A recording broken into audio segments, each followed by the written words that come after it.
Todavía puedo escuchar el sonido. Ese sonido que nunca desaparece, que me persigue cada noche en esta celda. El siseo del aceite hirviendo al contacto con la piel. Los gritos. Esos gritos que no sonaban humanos, que eran puro dolor convertido en ruido. Tenía 18 años cuando tomé esa olla de la estufa y se la arrojé a Ingrid en la cara. 18 años cuando vi su piel derretirse delante de mis ojos.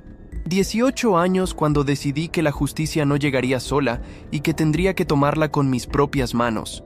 Ahora tengo 21. Llevo 3 años cumpliendo una condena de 15 años en este lugar.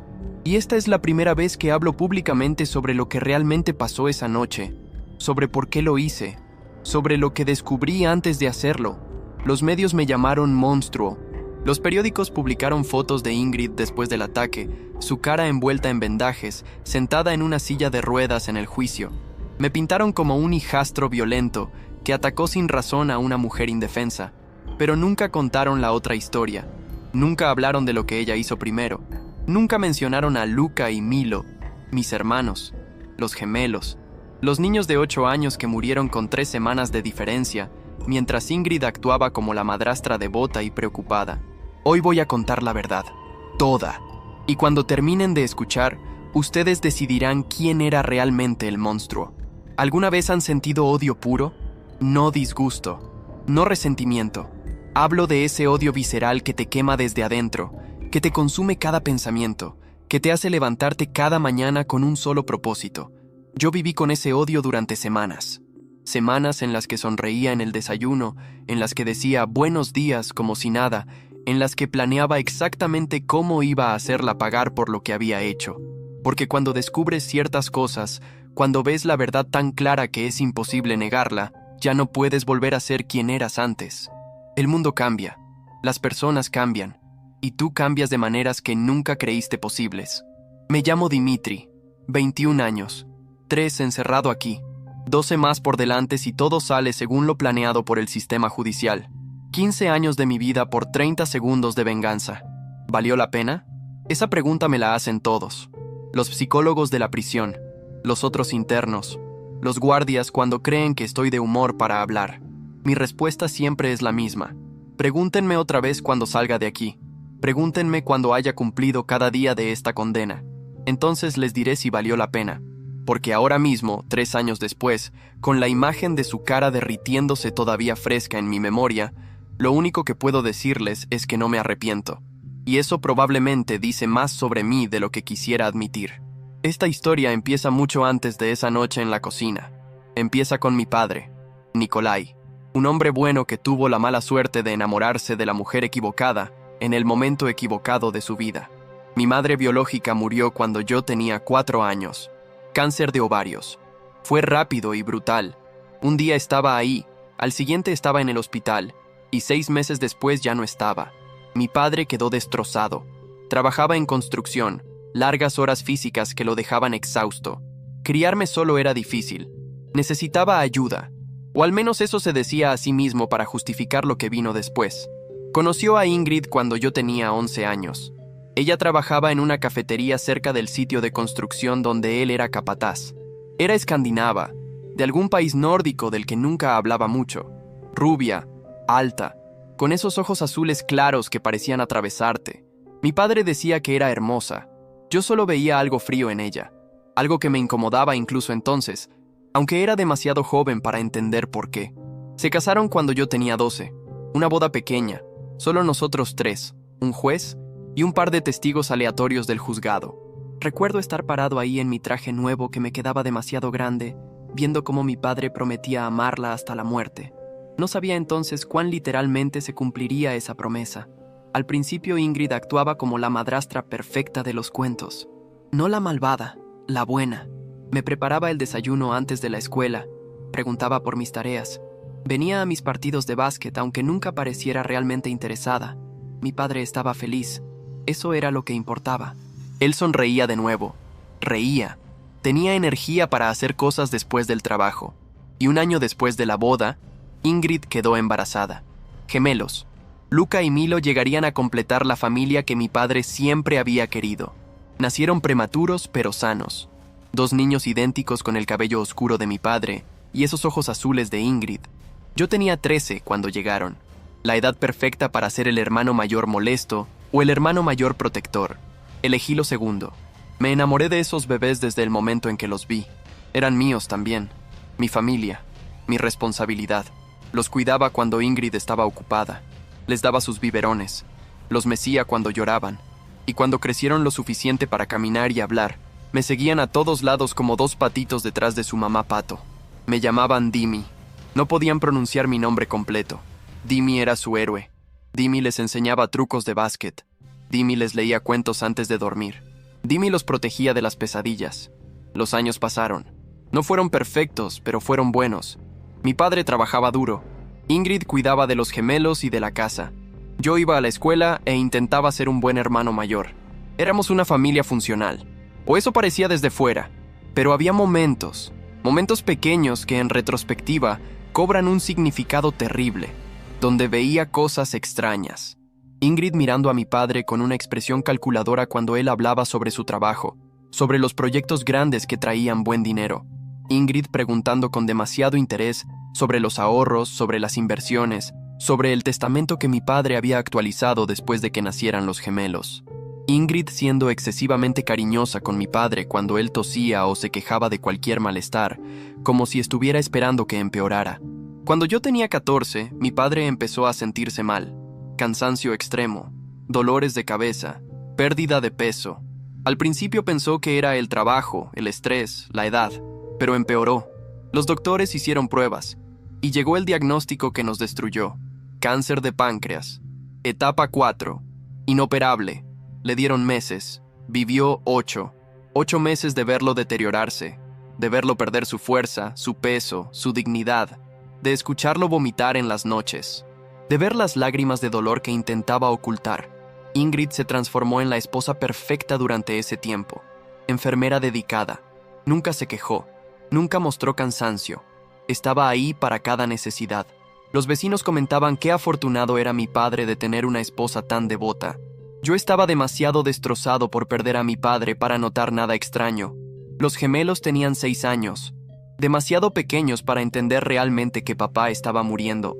Preguntaban cuándo se pondría bien, cuándo volvería a jugar con ellos. Y yo no sabía qué responderles. Mi padre murió en casa, en su cama, rodeado de su familia. Tenía 14 años y acababa de perder a mi segundo padre. Ingrid lloró en el funeral, lágrimas que parecían reales. Todo el pueblo la consolaba. Le decía que era tan joven para quedarse viuda. Le preguntaba cómo seguiría adelante con 3 hijos. Ella decía que lo haría, que mi padre habría querido que siguiéramos, que seríamos fuertes por él. Y yo le creí. Qué estúpido fui. Después del funeral descubrimos que mi padre había sido más exitoso de lo que pensábamos. Había invertido bien durante años. Tenía una propiedad grande pagada completamente. Tenía ahorros considerables, tenía un seguro de vida generoso, y había dejado todo en un testamento muy específico. La casa y una pensión mensual para Ingrid mientras viviera. El resto dividido en fideicomisos para sus 3 hijos, accesibles cuando cumpliéramos 25 años. Si alguno de nosotros moría siendo menor de edad, su parte se dividía entre los hermanos sobrevivientes. Si todos moríamos siendo menores, todo pasaba a Ingrid. Era una cláusula estándar, algo que los abogados ponen para cubrir todas las posibilidades. Nadie pensó que sería relevante. Los primeros meses después de la muerte de mi padre fueron extraños. La casa se sentía vacía sin él. Ingrid se volvió más distante conmigo. Ya no fingía el interés maternal. Apenas me dirigía la palabra excepto para darme órdenes sobre los gemelos. Yo me enfocaba en la escuela y en cuidar a Luca y Milo. Ellos extrañaban a papá terriblemente.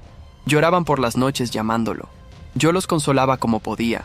Les decía que papá nos estaba cuidando desde el cielo, que siempre estaríamos juntos los 3, que yo nunca los dejaría solos. Promesas que creía poder cumplir. Promesas que se rompieron de la manera más horrible imaginable. 6 meses después de la muerte de mi padre, cuando yo tenía 15 y los gemelos acababan de cumplir 7, algo cambió. Los niños empezaron a enfermarse. Al principio parecían resfriados normales. Tos, malestar, fiebres bajas, pero no mejoraban. Cada semana parecían estar peor. Ingrid los llevaba al doctor constantemente. Volvía con diagnósticos confusos, alergias no especificadas, Posible intolerancia a alimentos. Sistema inmune débil. Los doctores hacían pruebas pero nunca encontraban nada concluyente. Y los gemelos seguían empeorando. Empezaron a perder peso. Su piel tomó un tono grisáceo enfermizo. Vomitaban después de casi cada comida. Les caía el cabello en mechones. Se quejaban de dolores de estómago constantes. Ya no jugaban. No tenían energía. Pasaban los días acostados en el sofá viendo televisión con miradas vacías. Yo estaba aterrado. Le rogaba a Ingrid que los llevara a otro doctor, a un especialista, a cualquier lugar donde pudieran encontrar qué estaba mal. Ella decía que estaba haciendo todo lo posible, que los doctores estaban investigando, que teníamos que ser pacientes. Los meses pasaron y los gemelos se convirtieron en fantasmas de sí mismos. Luca dejó de hablar casi por completo. Solo gemía de dolor. Milo lloraba por las noches llamándome, diciendo que no quería morir como papá. Yo le prometía que no iba a morir, que los doctores encontrarían qué estaba mal, que se pondría bien. Mentiras, todas mentiras, porque aunque yo no lo sabía entonces, ya era demasiado tarde para salvarlos. Luca murió primero. Una mañana simplemente no despertó. Ingrid lo encontró en su cama, frío y quieto. Tenía 8 años. El diagnóstico oficial fue fallo multiorgánico causado por complicaciones de alergias severas no diagnosticadas a tiempo. Los doctores se disculparon. Dijeron que a veces estas cosas pasan, que hicieron todo lo posible, que lo sentían mucho. Enterramos a Luca junto a mi padre en el cementerio del pueblo. Yo sostuve a Milo durante todo el funeral. Él lloraba en silencio, demasiado débil para sollozar fuerte. Me agarraba la camisa con esos deditos huesudos y me suplicaba que no dejara que él muriera también. Le prometí que no. Le prometí que lo cuidaría, que encontraríamos qué estaba mal y lo arreglaríamos. 3 semanas después, Milo me siguió.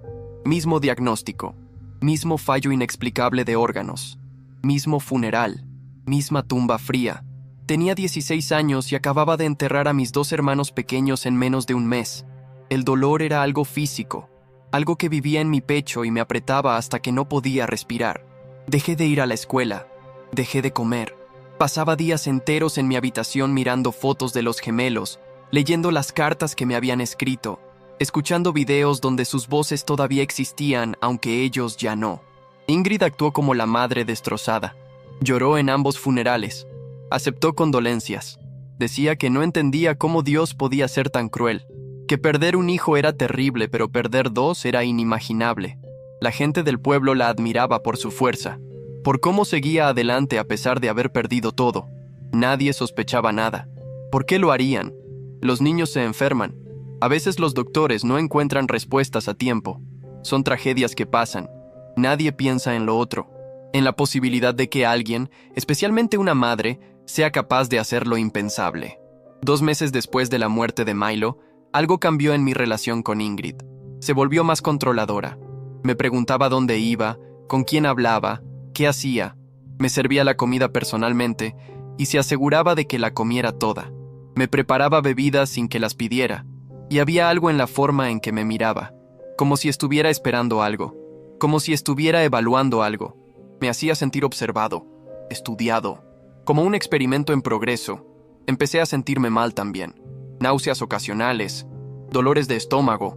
Pensé que era el duelo, el estrés, la depresión. Los doctores que Ingrid me obligaba a ver decían que era normal después de tanto trauma. Me daban pastillas para la ansiedad.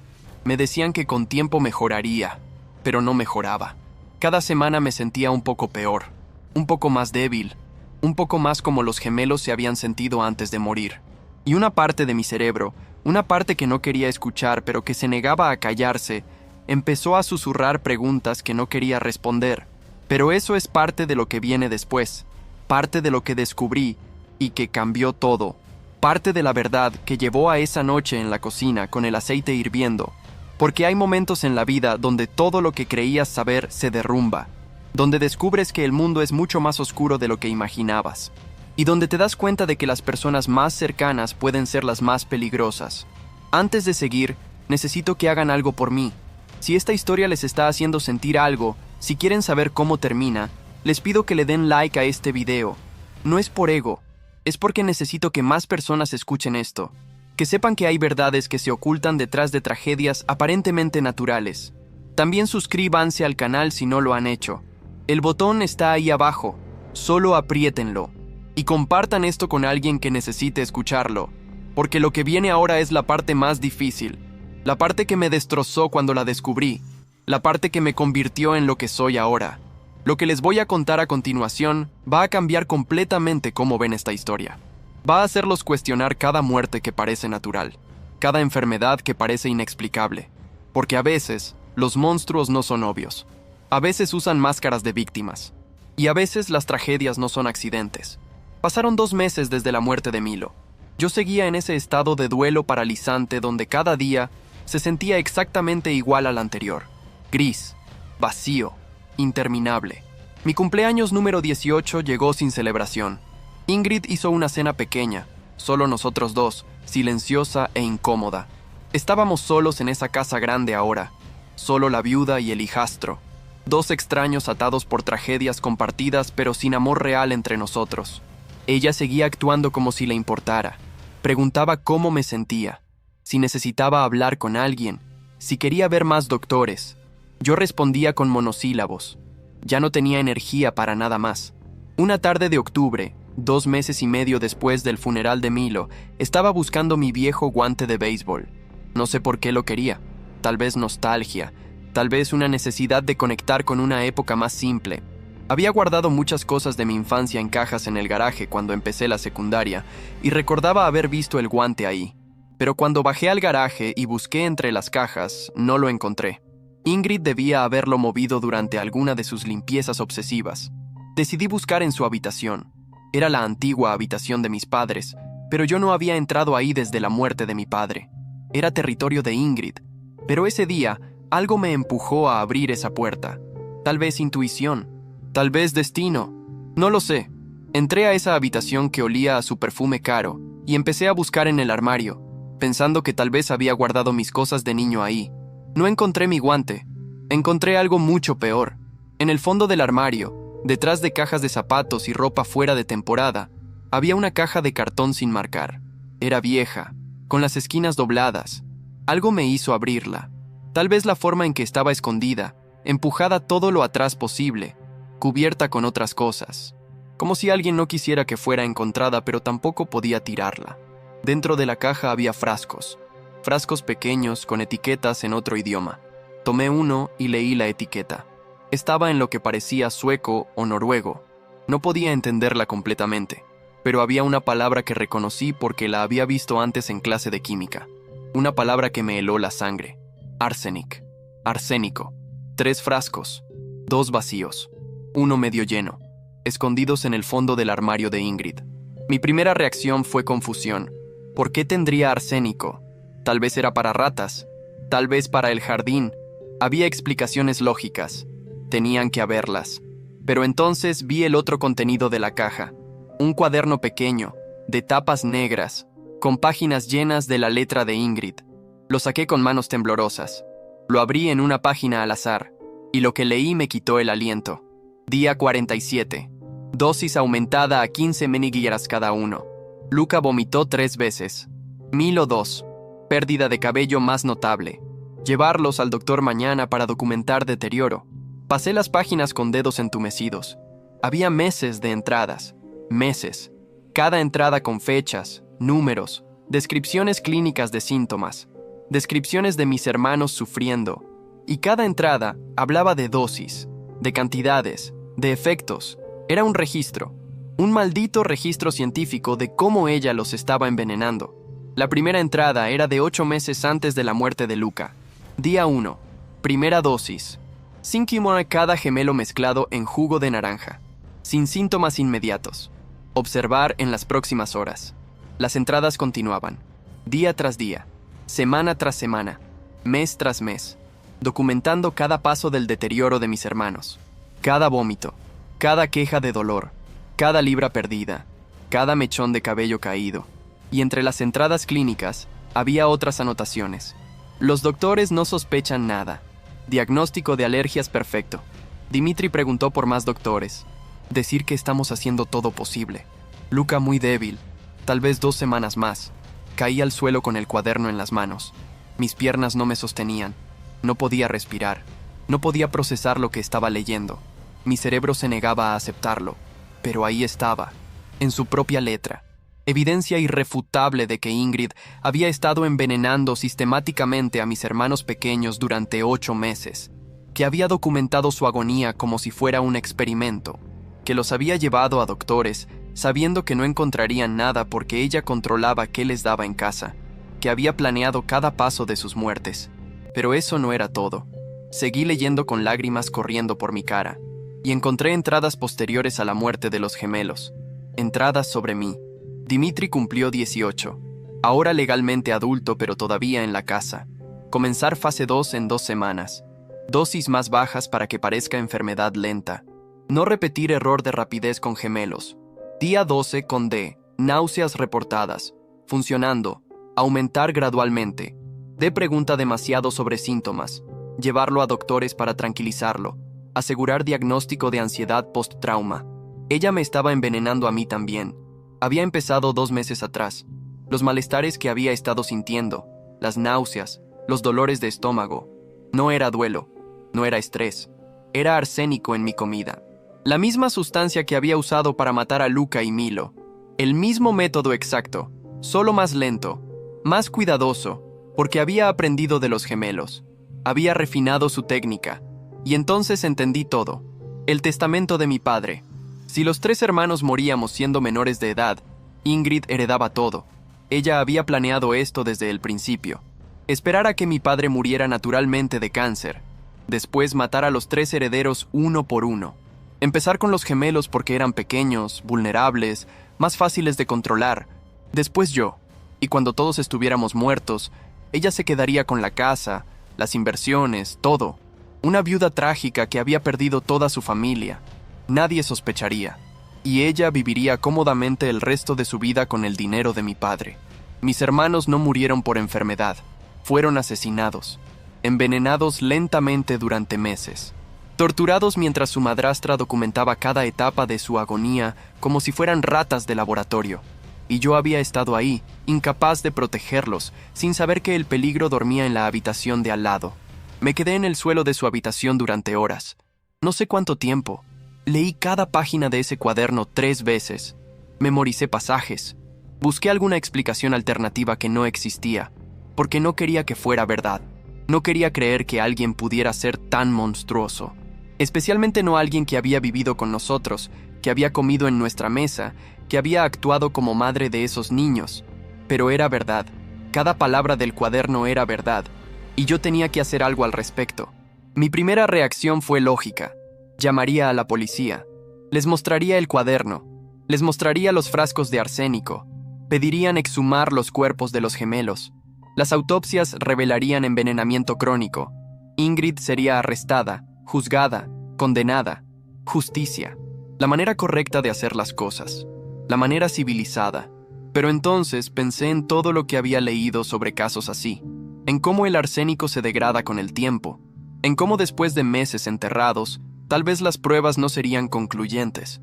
En cómo Ingrid podría decir que yo planté evidencia, que estaba loco de dolor, que inventé todo y tendría dinero para buenos abogados, mientras yo no tenía nada. Apenas había cumplido 18. No tenía recursos.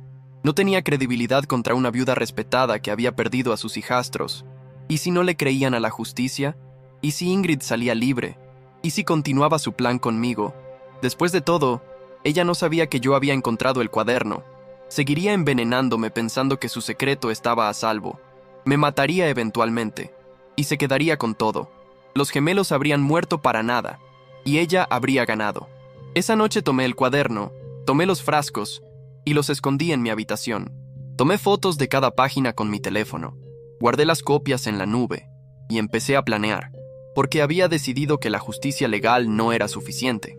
Que incluso si la arrestaban, incluso si la condenaban, pasaría demasiado tiempo cómoda en una prisión mientras mis hermanos estaban fríos bajo tierra. No era justo, no era suficiente. Ella merecía sufrir. Merecía sentir aunque fuera una fracción del dolor que había causado. Durante las siguientes semanas actué normal. Comía lo que Ingrid me servía, pero lo escupía después cuando no miraba. O lo tiraba discretamente. Fingía tomar las bebidas que preparaba. Fingía estar empeorando gradualmente como ella esperaba. Tosía. Me quejaba de náuseas. Decía que me sentía débil. Y ella sonreía. Pequeñas sonrisas satisfechas que pensaba que yo no notaba. Sonrisas de alguien viendo su plan funcionar. Investigué. Leí sobre arsénico. Sobre efectos. Sobre dosis letales versus dosis crónicas. Sobre síntomas. Sobre detección. Sobre todo. Y también investigué sobre ella. Busqué su nombre en internet, busqué registros públicos. Y encontré algo interesante. Ingrid había estado casada antes de mi padre. Su primer esposo había muerto joven. Ataque cardíaco, decía el obituario. Pero ahora, sabiendo lo que sabía, me preguntaba, ¿cuántos había matado antes de llegar a mi familia? ¿Cuántas veces había hecho esto? Un mes después de encontrar el cuaderno, decidí que era tiempo. Tiempo de confrontarla. Tiempo de hacer justicia a mi manera. Porque los gemelos merecían ser vengados. Y yo era el único que quedaba para hacerlo. La noche que elegí era un viernes.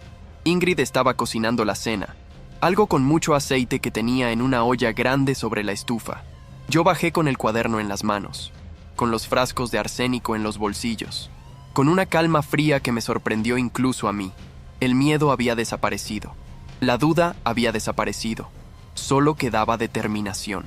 Entré a la cocina. Ella estaba de espaldas, removiendo algo en la olla. No me escuchó entrar. Puse el cuaderno sobre la mesa de la cocina con un golpe fuerte. Ella se dio vuelta, sorprendida. Vio el cuaderno, y su cara cambió. Todo el color desapareció.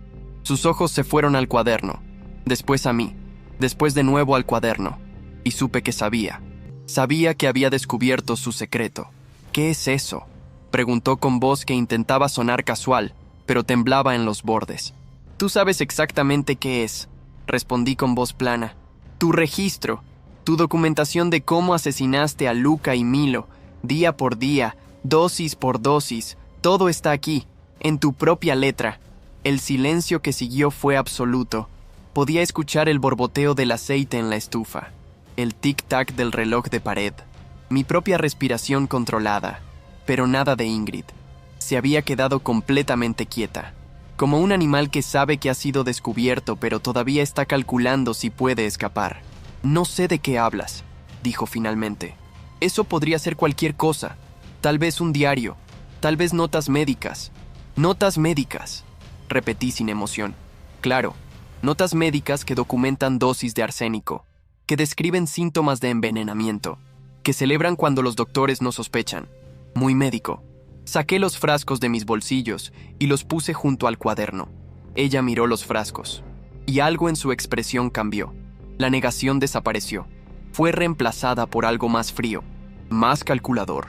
¿Y qué piensas hacer con eso?, preguntó. Ya no fingía inocencia. ¿Ir a la policía? Adelante. Explícales cómo entraste a mi habitación sin permiso. Cómo robaste mi propiedad. No tienes pruebas de nada. Los niños murieron hace meses. El arsénico ya se degradó en sus cuerpos. Nadie te va a creer. Tal vez, admití. Tal vez tengas razón y no puedan probarlo legalmente. Pero yo sé la verdad. Y tú sabes la verdad. Mataste a mis hermanos. Los torturaste durante meses. Los envenenaste mientras ellos confiaban en ti, mientras yo confiaba en ti, y después empezaste a hacerme lo mismo a mí. Ella se rió, una risa corta, amarga. Eres igual de estúpido que tu padre, tan noble, tan confiado, tan fácil de manipular. ¿Sabes cuánto tiempo tuve que soportar a esos mocosos llorones? ¿Cuántas noches tuve que fingir que me importaban? Tu padre valía la pena, tenía dinero, tenía propiedad, pero ustedes tres... Ustedes eran solo obstáculos entre yo y lo que merecía. ¿Lo que merecías?, repetí. ¿Merecías el dinero que mi padre ganó trabajando hasta matarse? ¿Merecías asesinar niños para quedarte con una herencia? Merecía una vida cómoda, siseó.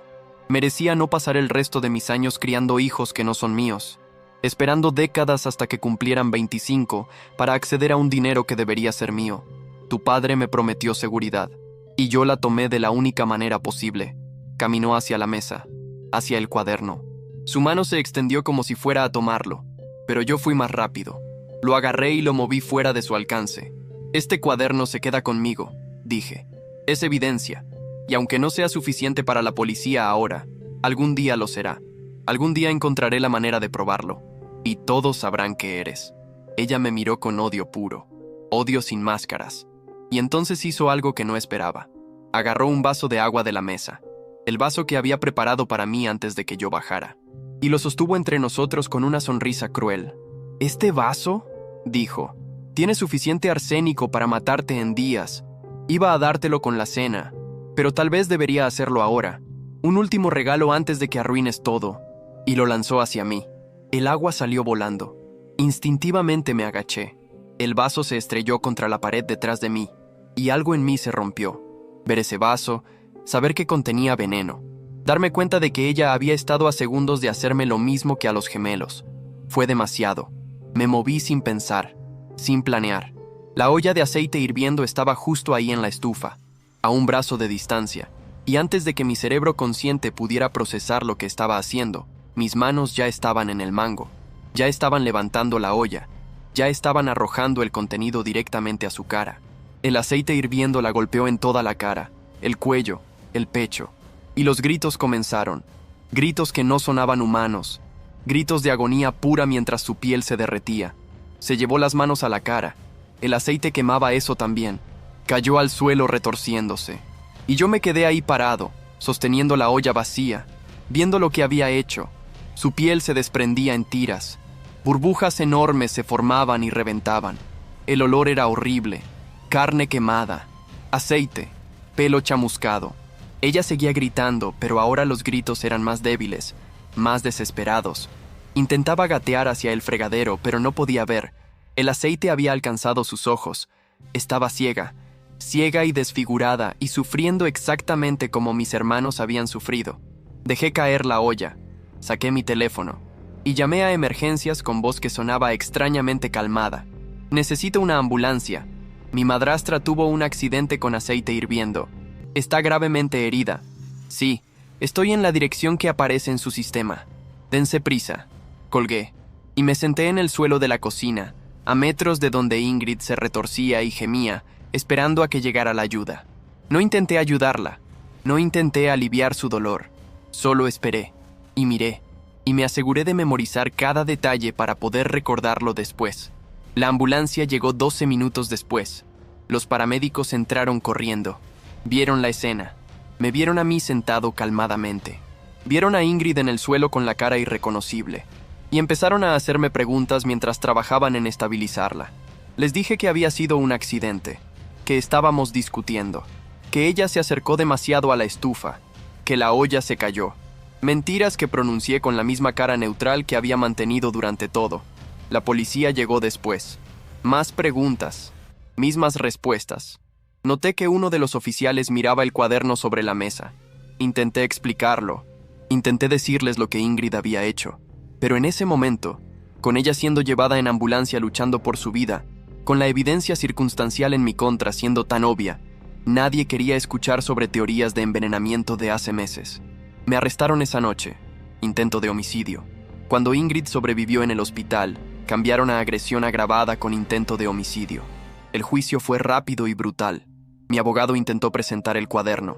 La defensa dijo que era falsificado, que yo lo había escrito para justificar mi violencia. Pedimos exhumar los cuerpos de los gemelos. Las pruebas fueron inconclusas después de tanto tiempo. Todo se reducía a mi palabra contra la de ella.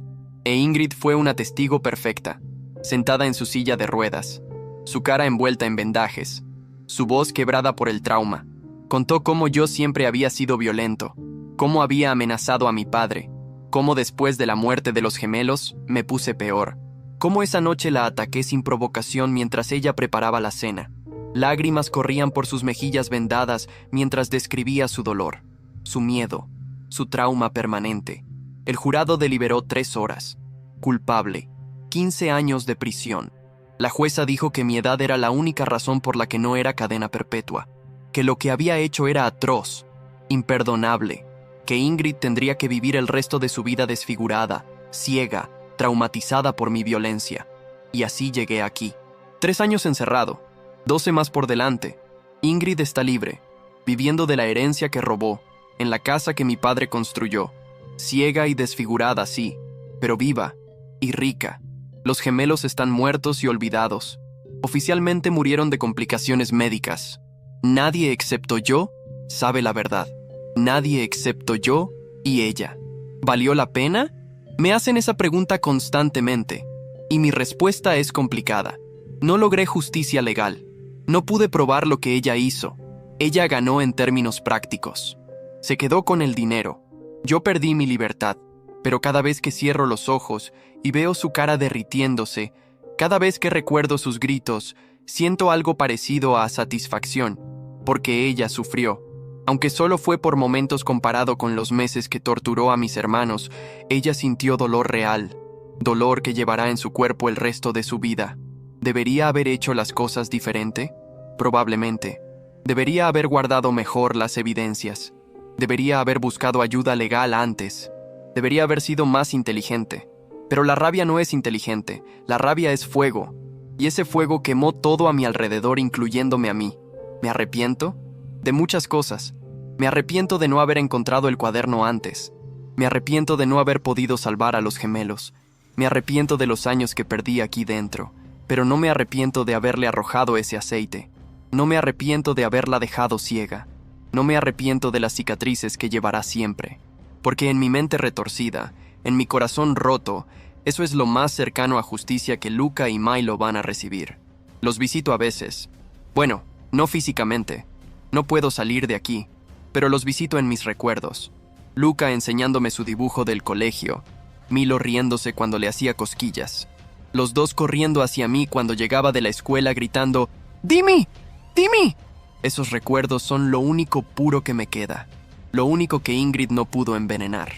Y algún día, en 12 años cuando salga de aquí, voy a ir a sus tumbas, voy a limpiar sus lápidas, voy a contarles que su hermano mayor no los olvidó, que aunque no pude protegerlos mientras vivían, al menos me aseguré de que su asesina no saliera completamente ilesa, que pagó algo, aunque no fue suficiente. Nunca será suficiente. Antes de terminar, quiero agradecerles por escuchar hasta el final. Sé que esta historia ha sido dura. Sé que probablemente los ha hecho sentir cosas incómodas. Sé que están divididos sobre si hice bien o mal, y eso está bien. Yo mismo estoy dividido la mayoría de los días.